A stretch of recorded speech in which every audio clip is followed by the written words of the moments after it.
DJDUBL.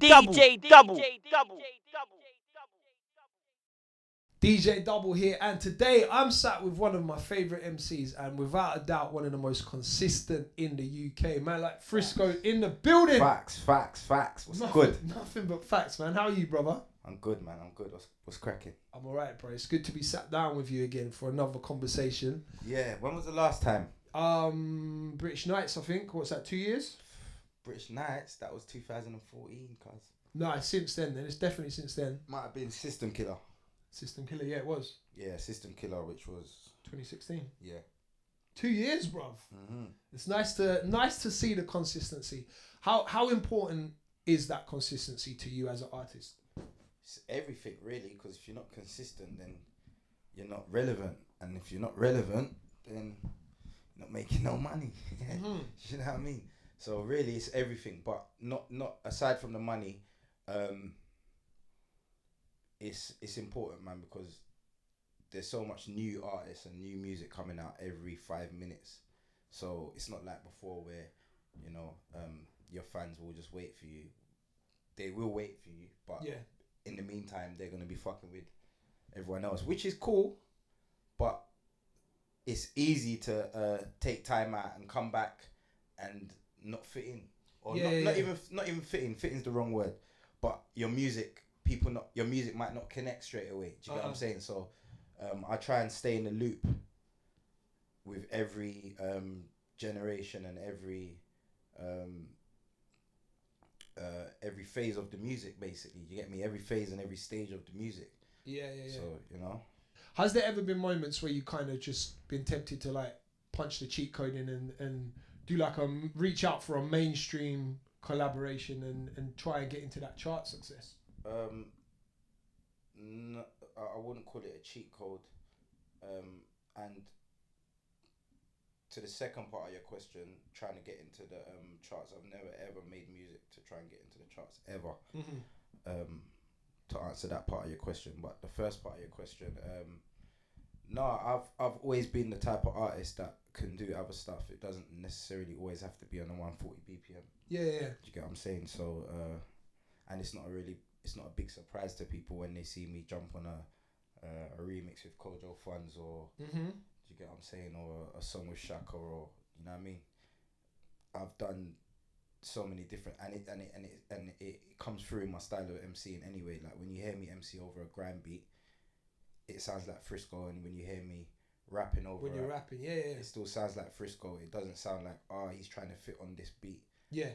So that's just how my style's that's just how my style is, and I've always been that way. Like if you listen to Back to the Label 1, I had hip hop songs on there, like Bashment Insta style kind of songs on there. So I've always dabbled with other little stuff and been experimental with the style of music. What's been the most iconic moment in your career? I don't know, man. There's been a few still. I can't pick one to say because it's been different stages. Like when you set yourself targets, and when you get to that target, you set another target, and so you just keep on climbing. So maybe like just coming into music and starting up as an MC, getting your first forward at a rave. That is a very epic moment for you as an MC. But that's, like I said, that it comes in stages. So when you get to that stage and you're getting forwards and reloads all the time, now you want to do something else. You want to like step from just being a reload MC to having songs and that people. So then maybe my next epic moment after that, or epic stage after that, was being able to put out mixtapes and seeing that. And building a fan base that I didn't think I could ever possibly do when I first started music, because like when I first started music it was just a hobby for me. It wasn't like now how if you start music you can see a career straight away. Them times we couldn't see a career. So I said, when I started doing the mixtapes and I could see that it was paying and people are fucking with it and I'm going places and people are knowing the music, that was another epic stage for me. You get what I'm saying? And then it just there's been so many others. It just comes in stages though for me. As as the years have gone past, now I'd say definitely like your inception to grime probably happened around like 2003, right? And obviously that was the very early beginnings. Then around 2009 was kind of when you really branched out and reached an even wider audience. Perhaps not even like specifically just a grime audience, but over these years and over the time, even up to now, grime culture has changed so much. Like, just for example, back in the day, it might be about doing a pirate radio session and getting a forward, or clashing someone and winning. Whereas nowadays, for the newer MCs, it might be about reaching just your first million views on YouTube. How do you feel about that, the shift in the grime culture, how it's changed? It's a bit of a catch-22 because I think it's got its benefits and then it's got its downfalls as well. Mm-hmm. The downfalls, I would say, are things like pirate radio. Lack of. Well, there is none. There's not. The pirate radio was a culture in itself. Yeah. In the music, like pirate radio, regardless of any genre, like, well, not any genre, but the genres like drum and bass, jungle, garage, grime, dubstep, all the UK based genres. Yeah. There was a culture in the pirate radio. So we don't have pirate radio no more. We don't really have raves that you could just go and see artists MC, not do a set. Yeah. Like Eskimo style, how Eskimo used to be back in the day. Like a sidewinder. Like a sidewinder, you get what I'm saying? So we don't really have that no more either. But then on the flip side, we've got the internet, which is allowing people to be self-made. Mm-hmm. You know what I mean? Be self-made and not have to rely on a label or anyone. Yeah. To get your music out there. You get what I'm saying? So that's a benefit, and it's just it's a bigger platform now. Then it was way harder to get into music. Now it's easier. Yeah. Which also is a catch-22 because so many people doing it. Everyone does it. Some people are not meant to do it. Yeah. But then that's another conversation. But, yeah. So yeah, it's a catch-22, man. I think there's pros and cons. Yeah. I feel like some of the new generation of MCs are kind of missing out in the sense that, see what you're saying about how you can just bust from internet these days and you can make a YouTube video and blow up with that. They don't have necessarily like the competition that was back then. Because see, back in the past, when you turned up at radio, when the mic was getting passed around, you knew that you had to bring it. Otherwise, it's probably not going to land on you again. Yeah. Whereas these times, it's just like, if you put a dead video out, you can just do a next video. And then the next video. Do you know what I mean? Like, I feel like they're kind of missing out on the competitive element. Yeah, because it's not as much competition now. No. But there's more artists, which is weird. Is there more art? What, in grime, do you mean? Not yeah, I think so. Maybe there is, and I just don't know, innit? Maybe, you know, so I won't say that as gospel, but what I will say is the competitive nature of grime is not there how it used to be. Yeah. Do you get what I'm saying? And what I mean when I say that is things like you said, pirate radio, even just doing ciphers, like like every week, man used to have new lyrics. Just to spit on radio. Exactly. So and not wanting to be the guy that left radio feeling shit, because there's times you might leave radio and you feel like a cunt because you got tossed about in the fucking in the lines. Then the man then just went for your neck and you didn't have nothing to come back with it, so you know you got done.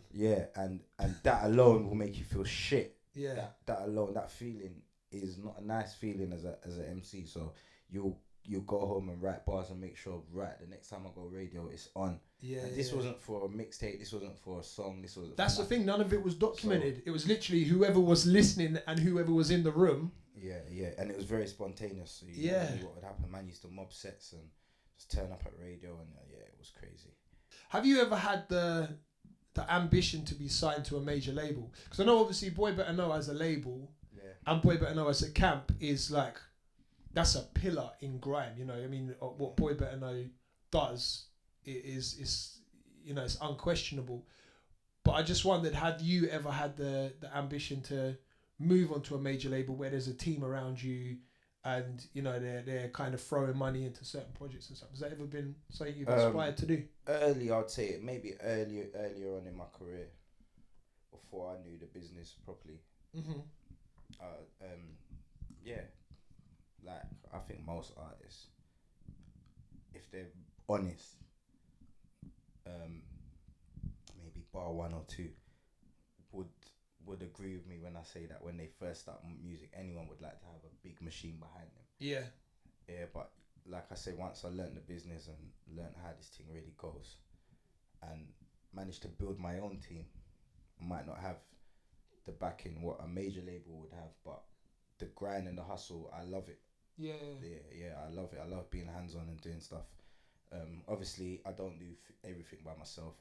I do have a team around, like a good agent, a good booking agent, a good manager. Obviously, I do the stuff with the Den as well, so a good team for that. Mm-hmm. And yeah, that keeps me busy enough, man. And I like keeping busy, to be totally honest. Do you know what I mean? And it actually helps with the creative side. Right. Okay. Yeah, it helps with the creative side because I'm in different conversations now and different meetings and around different people, and so I'm exposed to a different take on the music and the business and life on the whole. So yeah, I've got more stuff to say in the music now. Tell me more about the Den. You just mentioned it, obviously, and I noticed you guys went international this year, bruv. Yeah, man. Congratulations, man. I saw the videos from the Bulgaria show. Yeah, it was fucking crazy, man. Yeah, so for the people that don't know, like, what is the Den? The Den is an event that started 3 years ago. It's a live event, live music, up and coming artists and established artists in a very intimate, close setting. So it's I done it because basically back in the day we used to have little stuff like the Den, where we could just go and MC and people would come and watch us, like free. Plastic People, Forward. There was a few places that we used to, but we don't really have that no more. So I wanted to bring that back and mix the new with the established in a setting that you're not used to seeing running, which is very intimate. Like most of the artists you see on the lineup, you'd have to go to their headline show to see them, or a festival or something. So this is the only kind of really intimate, close setting where you can see the artist like live. It literally is the only one now, isn't it? Yeah. Sick. And we've been doing it for like 3 years now, so I'm proud to, because these things come and go, as we know, man. So it's not easy, but I think why it works is because it's by us. I'm not a promoter out here trying to make money. It's not for a club trying to get the bar spending. Right. Yeah, I don't give a shit about none of that. You know what I mean? Yeah, so, man. Big up everyone that supported, because I've had literally every artist that you could think of in the UK. You've not booked DJDUBL yet, though? Ain't you been? Not yet. You haven't booked me yet. When I booked you, alright. I'll tell you what. I'm a man of my word still. By the end of the year, you're gonna be on the lineup. Yes, I got it on record as well. Real talk. I can't go back on that. No, that's it. I'm gonna play you this clip and send it to you every week. When it comes to writing rhymes, are you the kind of guy that needs to sit down in a particular setting and really focus on it, or is it kind of you might just be driving and suddenly a bar pops into your head, you got to write it down? What's the situation? No, I don't have to be in a particular setting. Like you just said, I could be driving and that's actually happened. And I'm driving and I've actually just pulled over and quickly written something down. You get me? pulled over like fundamental detail there. Yeah, exactly. Exactly, I pulled over. Indicated. Yeah. Okay, no. One staple moment in your career was definitely in 2009, Too Many Man. The verse, like I was in Ayia Napa that year, and just seeing what you guys did, like, literally every show, every night was an absolute movie. Now I know, first of all, I've heard you speak about wanting to kind of get away from that bar, because it's obviously nearly 10 years ago, and I know you've sort of wanted to step away from it, but I feel like you stepping away from that would be like Gigs stepping away from Talking the Hardest, or Skepta coming away from like his God Forgive Me bars. Do you know what I mean? Like it's such a staple part. So why not celebrate it anymore? No, all right. Maybe I said it wrong when I said that I'm trying to get away from it. But not even get away from it. But we've been doing it for 10 years, and I hear other artists have been doing some songs for 20 years. I hear that. But I'm a human being, so it's gonna get to a time where I'm gonna be like, I want to say other lyrics though. Do you get what I'm saying? Yeah.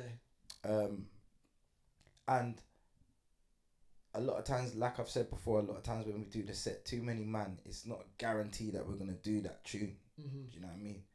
I think nowadays we're more like, all right, we have to do it. We've got to do this tune.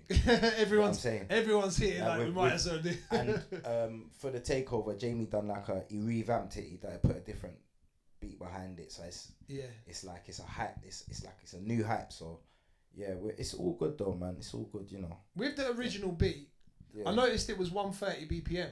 Yeah. Was that specifically because Funky was popping at the time and it would fit in the sets? Or was that just that's what was made? Nah, Too Many Man originally had a different beat. Okay. It had a different beat to it, which was the same tempo. Right.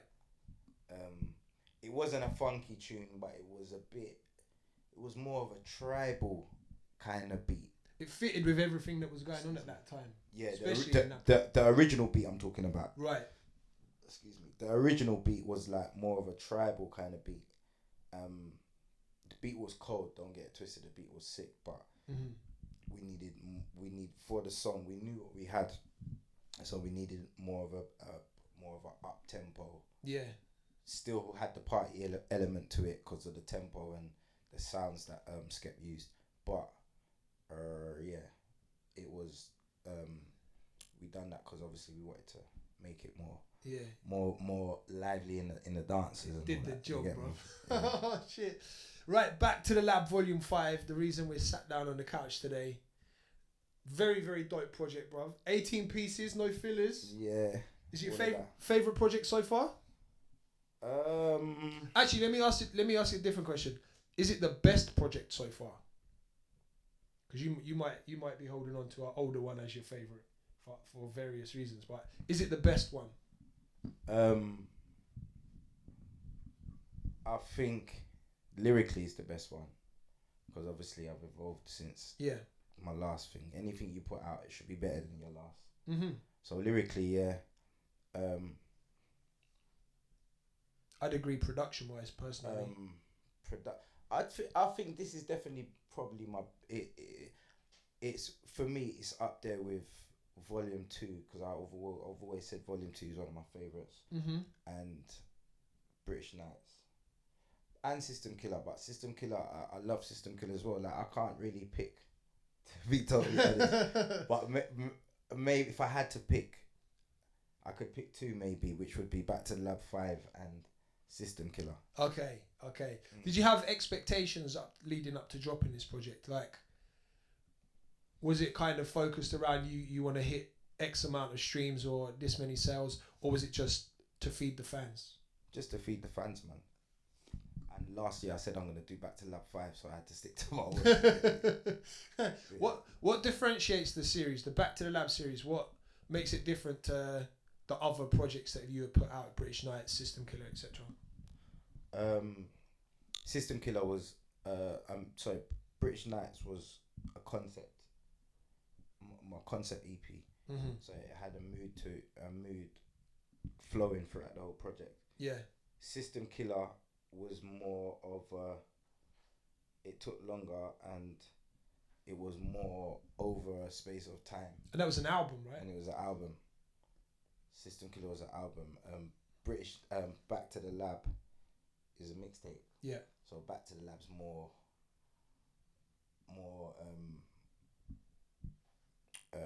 creatively free. Mm-hmm. And even though System Killer was free as well, I've never been restricted when it comes to creativity. You get what I'm saying? So yeah. Maybe that's not the right word I should use, but it was definitely more, more free, just more free generally. You know what I mean? You got some incredible features on there, bruv. Like, there's a lot, so I had to even write them down. Yeah, and that's another thing as well, features as well. Yeah. I forgot to say, on my other projects, like British Nights and System Killer, I didn't really want to have that much features, so there's hardly any features. Mm-hmm. On System Killer, I think it's just I got a tune with Wiley and Skep. Yeah. And a tune with Newborn and Flodan. Yeah. And that's it. I ain't got any. And a tune with Shaka, and that's it. Like, but generally throughout the whole project, it's just me. Yeah. Same with British Nights. I just had a tune with me and Chip. The rest of the project was just me by myself. Uh-huh.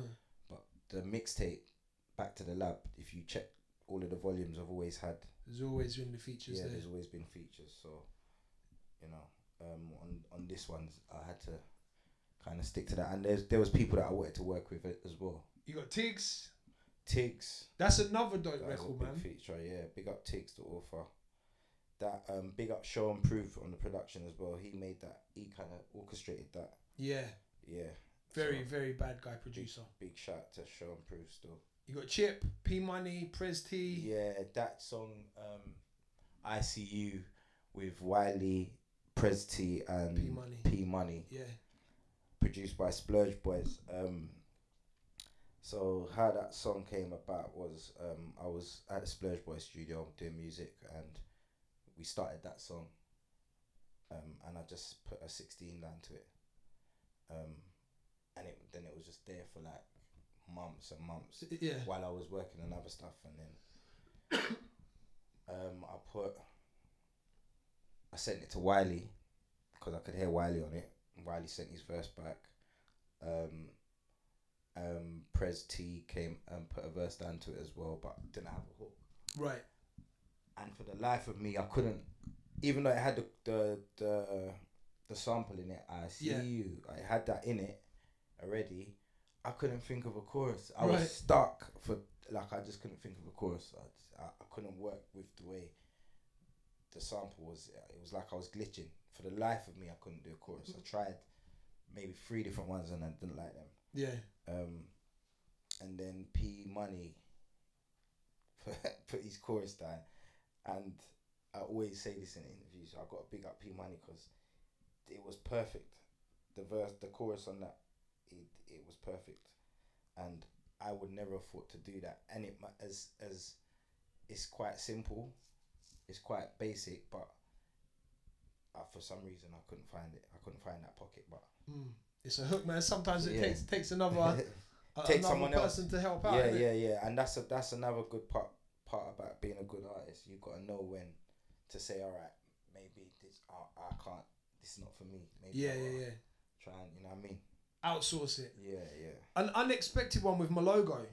I didn't see that collaboration coming. Yeah, big up my logo. Yeah, that was just. Me and Malogo kind of built a relationship from South by Southwest. Right, okay. Yeah. I was performing out there, he was performing out there. I was meant to go to his show and missed his show. But then we kept the link. Right. Because we didn't really know each other before that. I just knew that Malogo has got a show same day that I've got a show, but his times are like, it works, so his times are a bit later than what I'm on. So I said, like someone from the ends, I'm gonna go and represent, you get what I'm saying? So I got in contact with him and said, I want to come to your show and whatever not. So we just kept the link after that, and then we said, let's do some music, man. And I sent him a few beats, and then he sent back that with the chorus on it. When I heard the chorus, I was like, yo, this is sick. But you know what? I'm gonna flip it. I don't want to do just like an. When you hear the chorus, you're gonna think it's a girl tune. Mm-hmm. It's about a girl or something. But then I said, all right, let me flip this and try and make this a bit more smart. So, do you even know what that song's about? No. Enlighten me. The song's called Lizzie, Mary, and Nina. Yeah. Oh yeah, I do know. Where is it? Right. Because you said about Mary Jane. Right. So yeah, it's just she's in the room with us now, right? It's yeah, exactly. She's always with me. I never leave. She stays by my side, B. But yeah, so that's basically what it's about. The first verse is about Lizzie. Yeah. Second verse is about Mary, and the third verse is about Nina. So I don't think I know Lizzie. I know Mary Jane. You know, Lizzie's just the money, B. Okay. Elizabeth. Yeah. Who's Nina? Who's Nina? Nina is a term for the 9, isn't it? Right, okay. I've never met Nina before. Nah, you don't really want to meet Nina. But me and Mary Jane, man, we get on. What's your favourite track from the project? My favourite track? Yeah. I ain't got one, man. I like the whole project, man. I like the whole project from top to bottom. I love the intro. I love God Forgive Me. I love Good Feeling. Pretty Like Money, Presidential. Presidential's my favourite. Young Kings. I like most of it, man. I like all of it, Shab, to be totally honest. Yeah, I like the dancehall vibe on Presidential. And Pretty Like Money as well. Both with that Caribbean influence, man. Like big up Wizzy Wow. There's the producer on both, yeah. Sick. Why is this the 5th and final installment of Back to the Lab? Because I want to do other mixtapes. Okay. So it's just the end of the road. I think 5 is a good. You know what I mean? If I don't stop at 5, I gotta go to 10. Yeah. You know what I mean? Yeah. You can't just stop at 8. Yeah, exactly. So yeah. Fair enough. Right, before we finish up, I want you to drop some knowledge and some gems for the younger ones, because you tweeted about some artists ain't representing the mix and master, and then you followed it up with a good mix and master can change everything. And because I play a lot in clubs, this is something I notice so often, bro. Like if you play a record that's been mastered properly, and then you mix it with a song that hasn't been, you really notice the difference. So can you break it down, please, for the younger ones and for the people that aren't taking the time to mix and master? Put it this way, a good mix can make your song sound. A good mix and master can make your song sound totally different to what you think is the finished article, and that's facts. I know it might sound good in your room, or it might sound good in your car, or it might sound good when you're playing it with your mates or whatever, but take time to get your songs mixed. Don't rush it. Find the engineer that you can gel with and that understands you, understands your vocals, and can engineer you how you need to be. And if you're engineering yourself, then even better. But just take time to get your tunes mixed properly. Use other people's songs as a guide. You know what I mean? Play your music next to other people's music. Like go on iTunes and play someone's finished song and play your song. You know what I mean? That's a good way to tell if your thing's play back to the Lab Volume 5 from start to finish, and then compare it to your song. Exactly, because that's what you call a fully mixed proper project. You get what I'm saying? Who makes it? MSM and Oscar. Yeah. Shouts to those two, man. Yeah, and sometimes when you're listening to music, sometimes it's not. You don't have to always listen to the music loud. That's what people think, they've got to listen to everything loud. If you can listen to your song at a cool level, and it still sounds like it's like heavy, you get what I'm saying? Yeah. That's a good indicator to know that your music's sounding right. Sick. You get what I'm saying? And play it to people that you know, don't just hold off your music. Play it to people. Get people's views and opinions. Because I know the artist in you, sometimes you want to hold things off and surprise people with stuff, but you gotta test the waters. Your friends are the best. Only if they're not yes men. Yeah, obviously if they're yes men, shouldn't really have yes men around them, you know what I mean? But yeah, play your songs for your friends to listen to and get their views and opinions, because trust me, they're important in this. Yeah, man. Yeah. Facts. We started on facts. We're finishing on facts. Yeah. Sick, bro. So I guess I'll see you in 2 years' time then for the next one, yeah? Yeah, man. Sick. DJ Double here with Frisco. Black.